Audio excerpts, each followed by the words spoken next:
Good evening, everybody, and welcome to It's a Kind of Magic, the show about magic and magical people. And being a magician, I have a card with me and also a coin. Now, the trick I'm about to show you guys, a magician from Argentina showed me. Now, I know in Argentina, they really love their soccer. I don't know much about soccer. I know two things. The first thing I know about soccer is a car can't play soccer because it only has one boot. I know. And also when I met my wife, I bought myself a goalie shirt because I knew she was a keeper. Back to the trick. So the camera, you guys can join me on the table over here. I have a coin and a card. I'm going to cover the coin with the card just like this. And I'm going to go 1, 2, 3 and the magic will happen. Watch here. 1, 2, 3. The coin penetrates the card completely just like that. And that is a little bit of magic.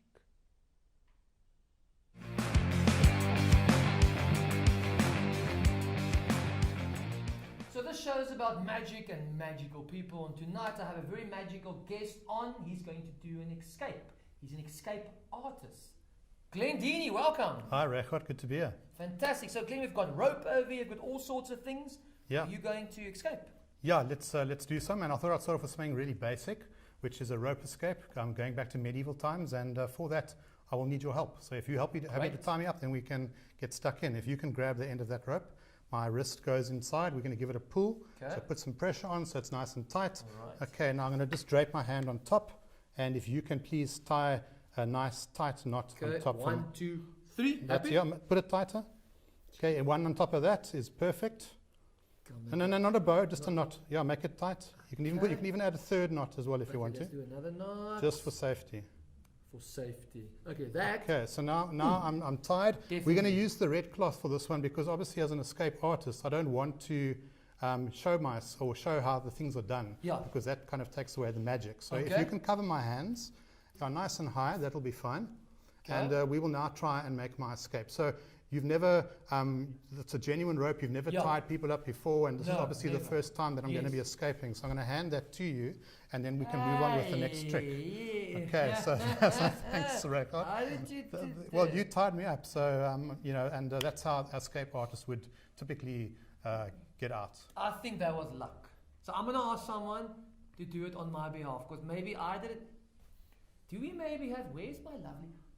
Okay, we have a camera lady over here. I trust her with my entire life. I'm going to ask her to come up now and tie you, because maybe that was a decent knot there. That was, it was. It was 3 knots, yeah.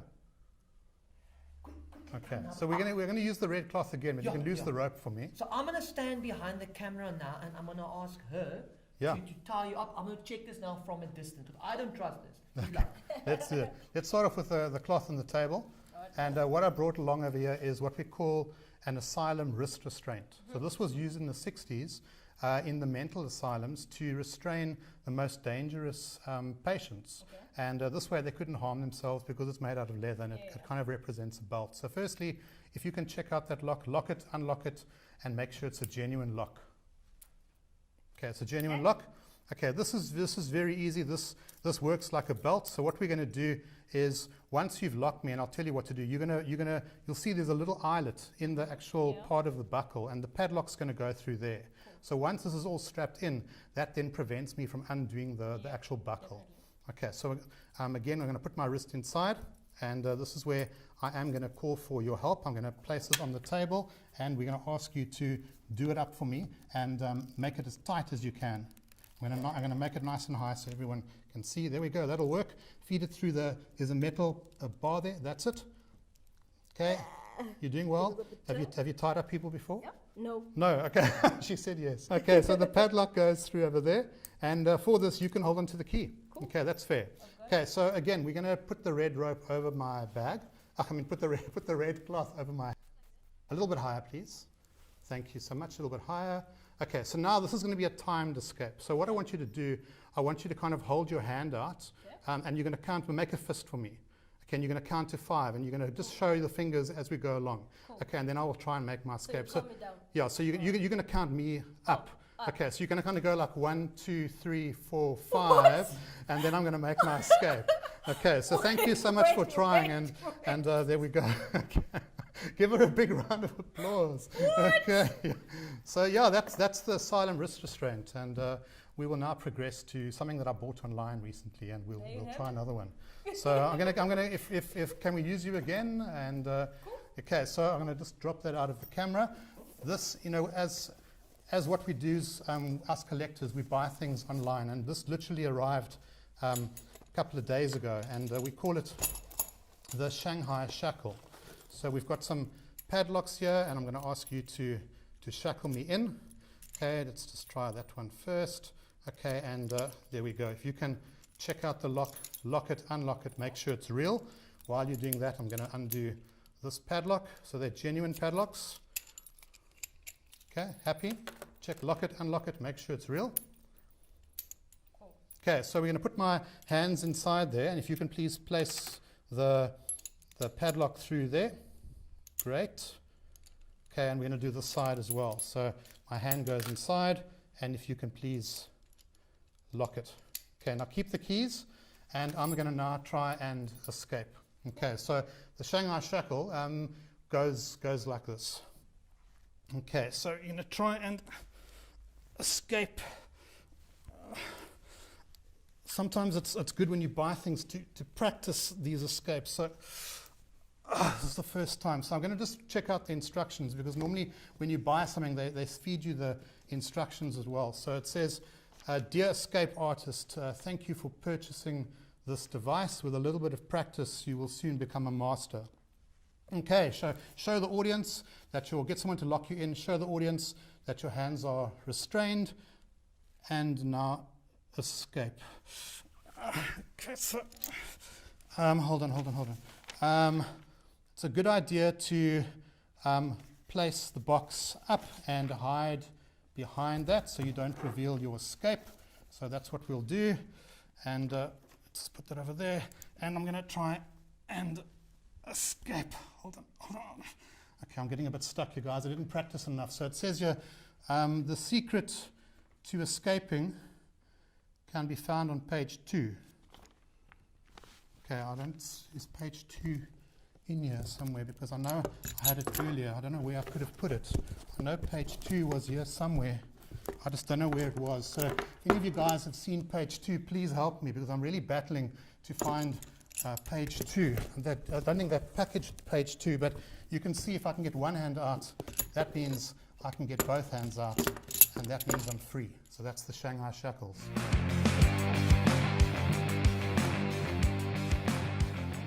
So I thought what I saw now there is definitely not possible, but apparently, again, I was wrong.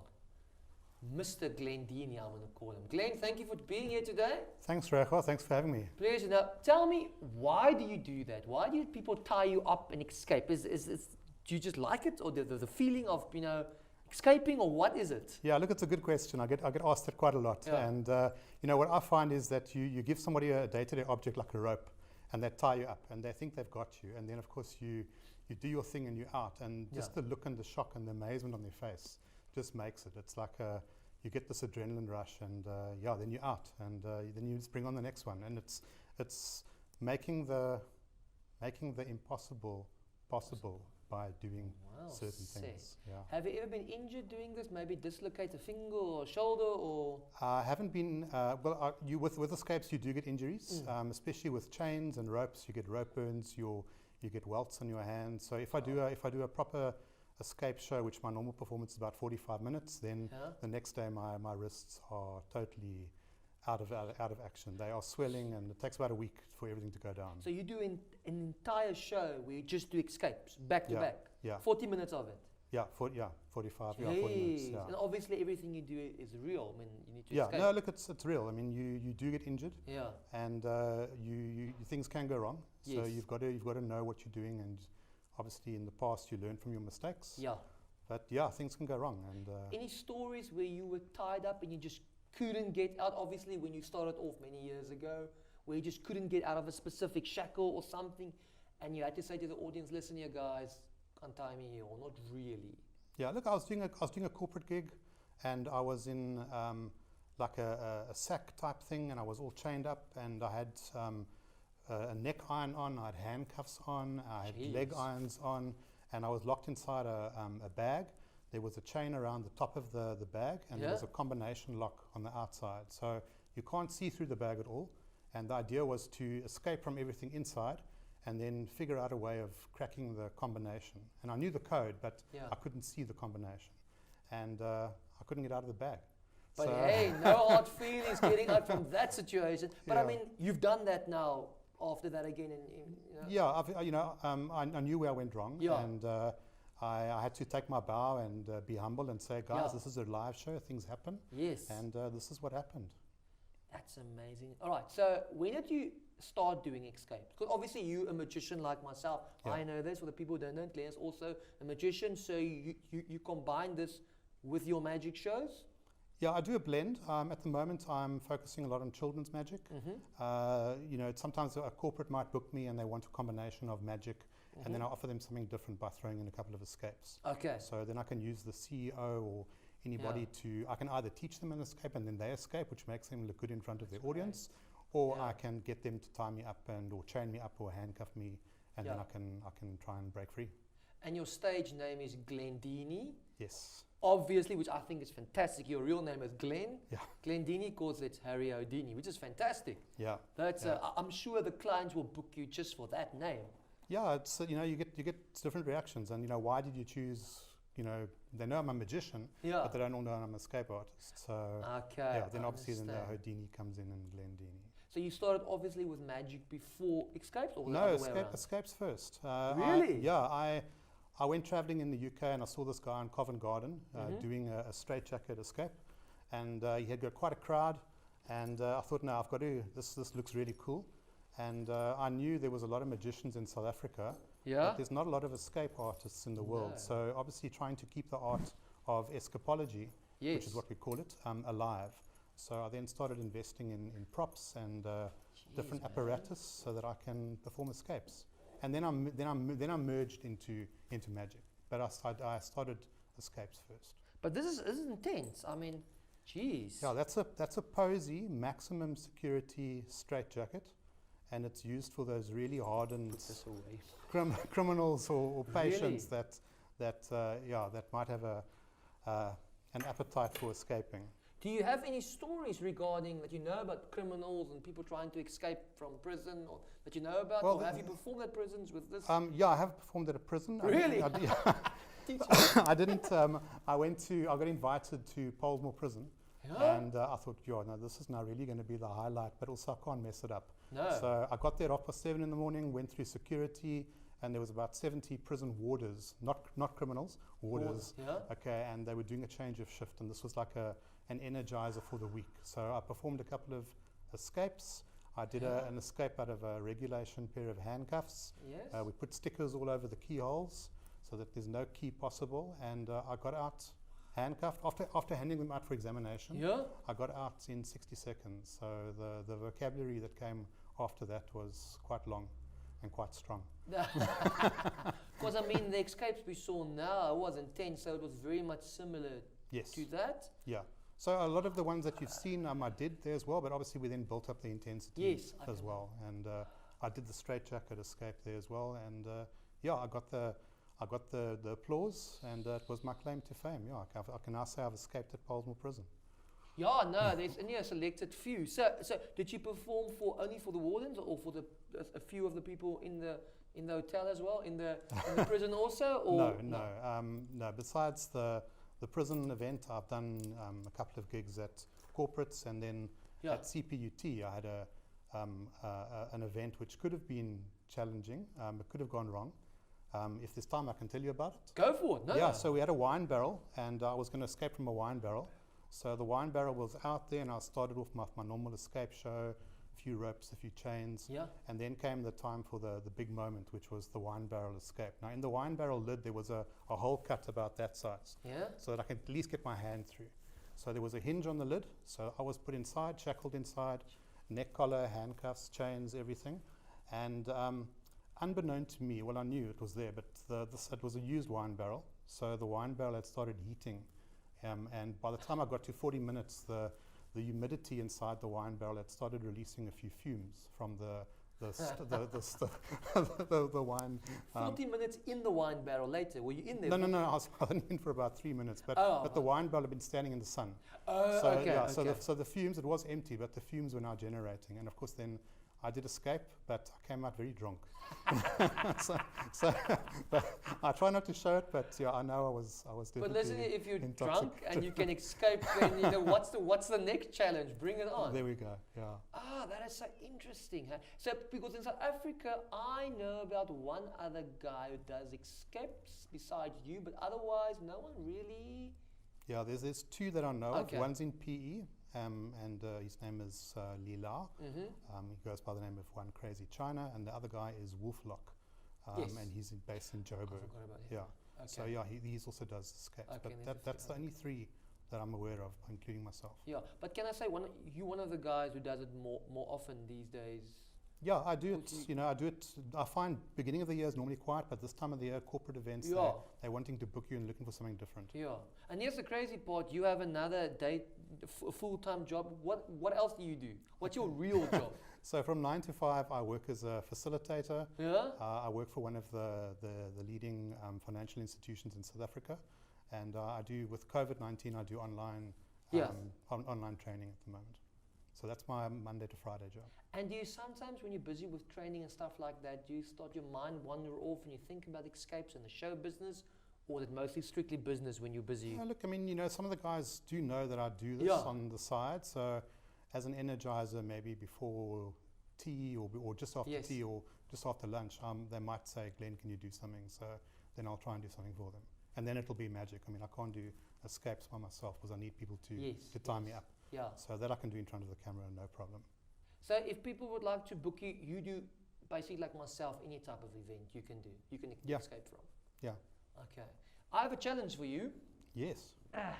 I've got this puppy over here. What is It's that? ancient. It's about 2,000 years old. When they made this, the Dead Sea was still sick. That's how old this is. So I was wondering. I don't think you can escape from this because I don't know what it is. What but is it? I'm not sure. I think your hand goes through. We'll figure it out. So, Okay. but you think you can? It's a big lock. I can get a smaller lock for you. No, Are you I happy? can probably. 'Cause it's- Yeah, just I'd feel have that to. it's I'd quite have to heavy. look at it and just and feel around, and I can give it a go. But I can see you're not frightened. I'm keeping my eye on the key though while you're doing that. But okay, no, he gives it to Yeah, me. no, this looks Is it? this looks something that I've never worked with before, but yeah, So it's we'll, perfect. Fantastic. We'll give it a go. Thanks for the challenge. But imagine we could make it a little bit more difficult. Of course, he's mentioned about the wine barrel. We haven't got a wine barrel here. Okay. But you said something about the bag that you couldn't get out. You knew. Yeah. I have a bag in the bag. It's not the same bag. I think it's actually a bit more tighter. Okay. But we can give it a go, can we? Yeah, I'm up for the challenge. So Thank you. Yeah, that was quick. He said yes. So I'm going to ask you just to put your name in here, just to say thank you for being here. Thank you very much. I appreciate it. And then while he's busy doing that, I'm going to set up the bag. I'm going to keep the key. I'll put it in my mouth so you can't get to the key. And then Glenn, where can people book you? Okay, I've got a website. Yeah. It's very easy, www.escapemagic.co.za. That's very easy. Or just go Glendini and you'll find it. Glendini. Yeah, if you Yeah. Google Glendini, there's no one else like Glendini. He's going to be tied up in a second, so we'll give him a few minutes here just to write something. And then I'm nervous for his sake. Not my problem. So let's see if Mr. Glendini can escape this time.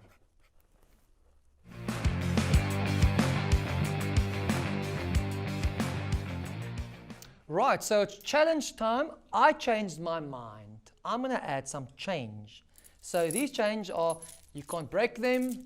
It's much better than any weird looking gimmick. So I'm really going to confuse them now. We've got some change for the feet and the legs also. And we have a bag. Glendini, good luck.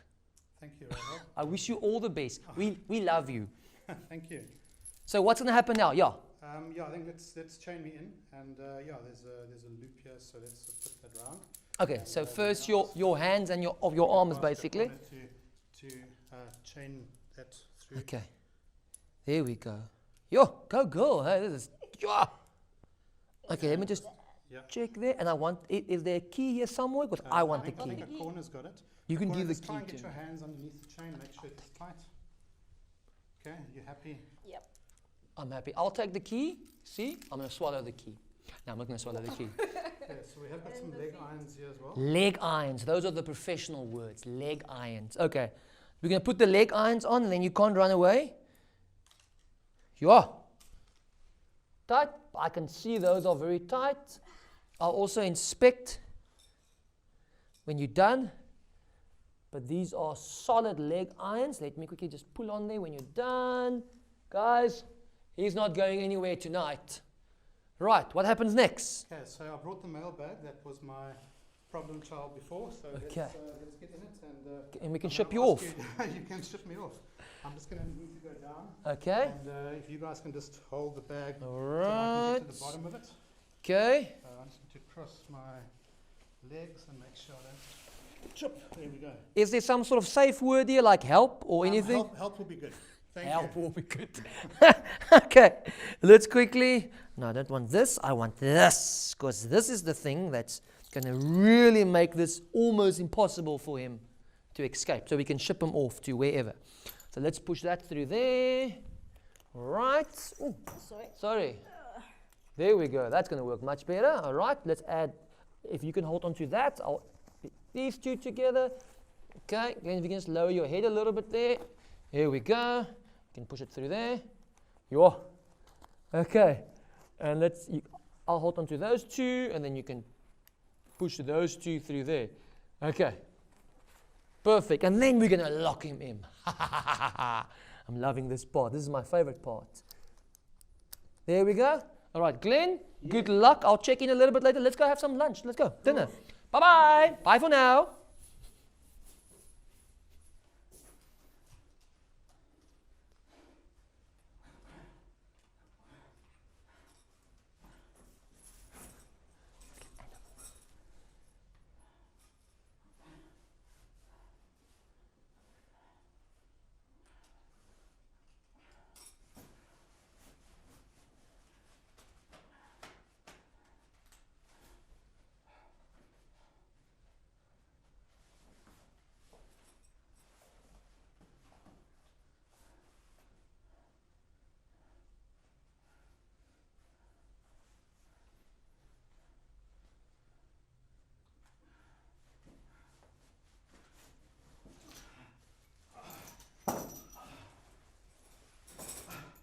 The bag escape.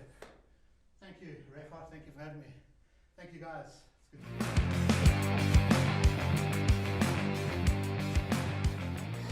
So this is the part of the show where I pay tribute to magicians from the past and magicians from the present. And tonight I would like to pay tribute to a magician from the past. His name used to be Erich Weiss. Erich who? Erich Weiss. Okay, his stage name was Harry Houdini. It rings a bell. Because we had an escape artist on the show, I thought maybe it would be a great idea to pay tribute to Harry Houdini. Now, there was a trick which made him and his brother extremely famous. It was a normal type of magic effect. If you join me on the table, you see I have a box over here. At the moment, there's nothing inside the box, and we've got two balls, a red ball and a black ball. Let's pretend the red ball, this is Harry, and the black ball is his brother. I'm going to place Harry inside the box, and you'll see that he doesn't slip through the bottom. He's still inside the box. Now, normally Harry's brother would climb on top of the box. They would take a cloth and they would cover the box. Now, I'll do this very slowly so that you can see there's no cheating whatsoever. And normally on 3, the magic would happen. So here we go. 1, 2, and 3. And Harry actually jumped straight from the bottom of the box to the top. And you'll see inside is his brother. Thank you very much, guys, for watching the show tonight. Come say hello to me on my social pages. Don't forget about my website, www.amazingmagic.co.za. I hope you have a wonderful evening, and always remember, keep the magic alive in your heart.